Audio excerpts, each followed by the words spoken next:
In today's video, I'm going to make a 4-inch version of this. This is a Frugal vacuum chuck.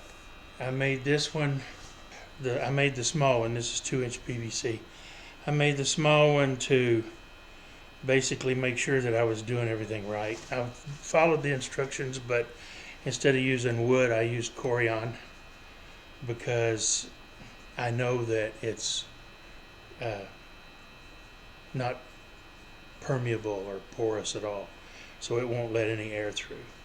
So this is the closed cell foam that I'll be using on the 4-inch chuck. I've got it on the lathe in some cold jaws, which is the way I did this one. So we'll get to it. First thing we're going to have to do is drill out the Corian and tap it. And I've got a Beal 1 1/4 by 8 TPI tap made for tapping your own faceplates and things. I've tapped wood, I've tapped a number of things, and I tapped these threads in this Corian, and this Corian taps and threads beautifully, even using thread chasers. So as usual, I can't shut up. Let's get over to the lathe and get started. So I've got this in here, but it's not tight yet. So bring my tailstock up and put some pressure against the glued up Corian. Corian is 1/2 inch thick. I've got 4 pieces glued together, making this a total of 2 inches, which is what I did on the other one. And once I get some pressure applied so I know it's all nice and even, I can tighten it up. Make sure it's running true.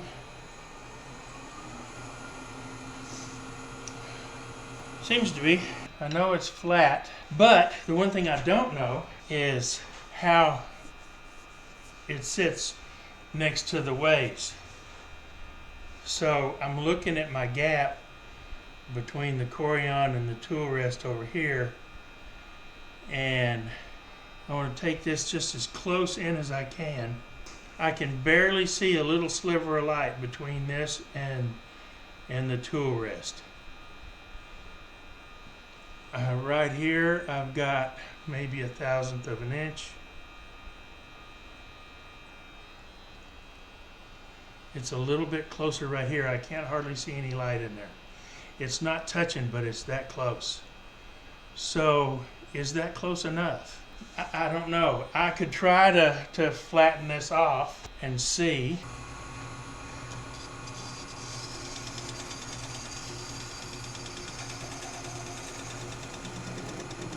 See, you can hear it, even here where it's all solid, you can hear a little bit of chatter, meaning that it's not completely level.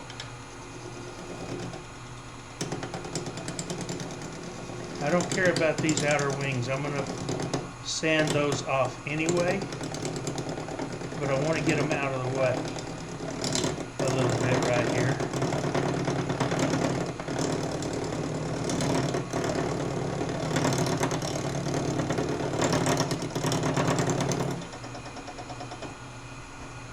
Okay, so now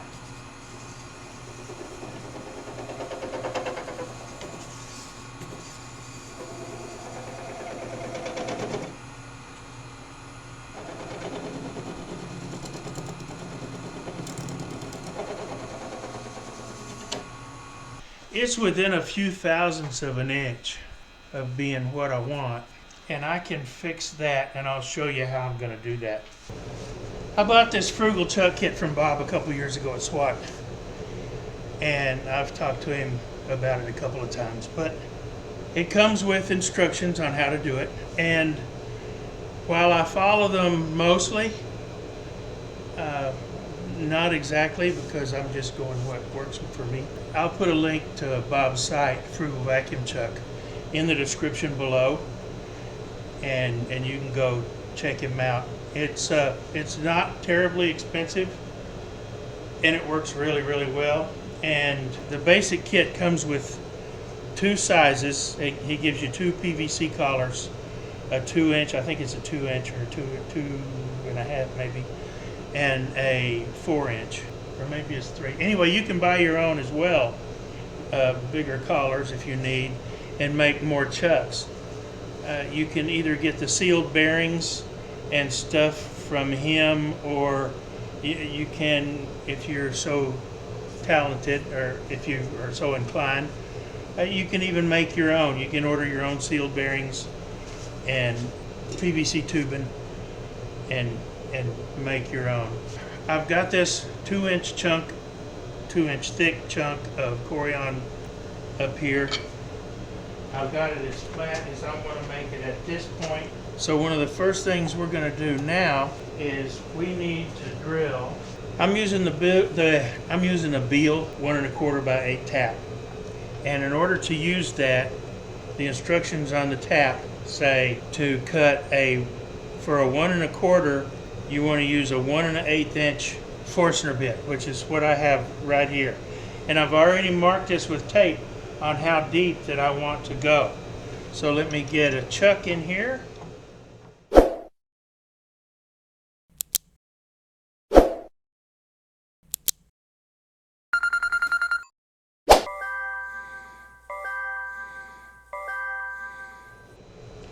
Got it ready, got it tight.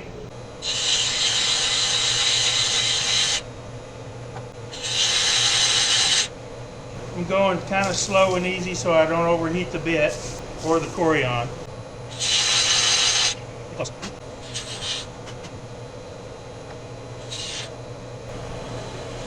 Alright, I'm there. Now I'm going to put this back in because we're going to start cutting the threads in this. And it does thread beautifully.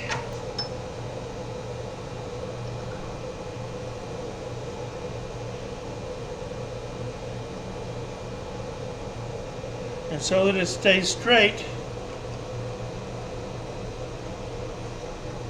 what we want to do now is lock the tailstock.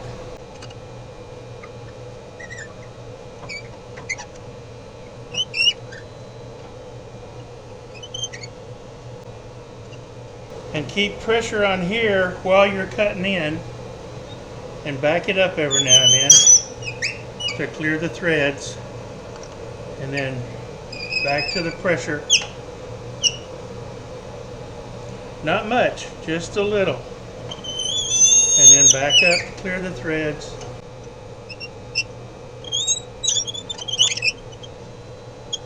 And the purpose for keeping the tailstock pushing against it is so your cut stays straight.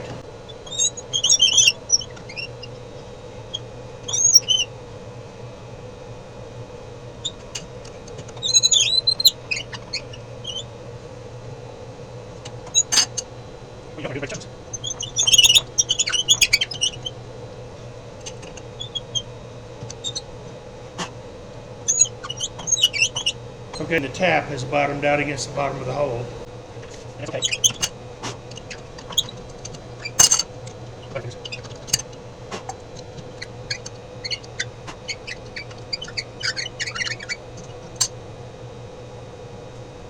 Alright, threads are cut down to where it's bottomed out. Now I'm going to test them. Threads are working good. How did I test them? I took the block over to my Pneumatic 2014, which has the same size spindle, and I threaded it on. It works great. So now what I want to do is, I had this in the chuck. I want to reverse it, put some pressure, tighten it back up. Now I'm going to take a 1 1/4 inch bit, and what I'm going to do here is I'm going to back drill, and it should be perfectly aligned. So I'm going to back drill so that I will have clearance for this to fit on the shoulder or against the shoulder, so that I get a good seat. And I'm going to go in because I drilled this. I tapped this basically to 3 thicknesses of Corian. So I'm cutting a relief at the back of the threads, which will be against the headstock.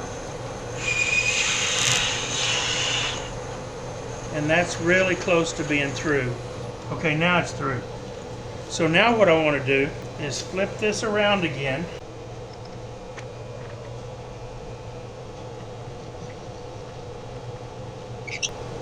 And finish cutting these threads till it meets the clearance hole. Because this tap, it's a flat bottom tap, but the threads taper at the very end. So we want to make sure that we get a clean cut all the way through.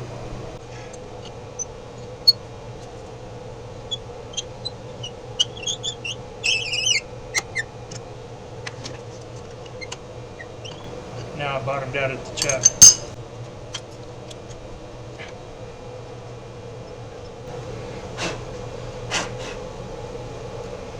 Beautiful hole, beautiful tapped threads.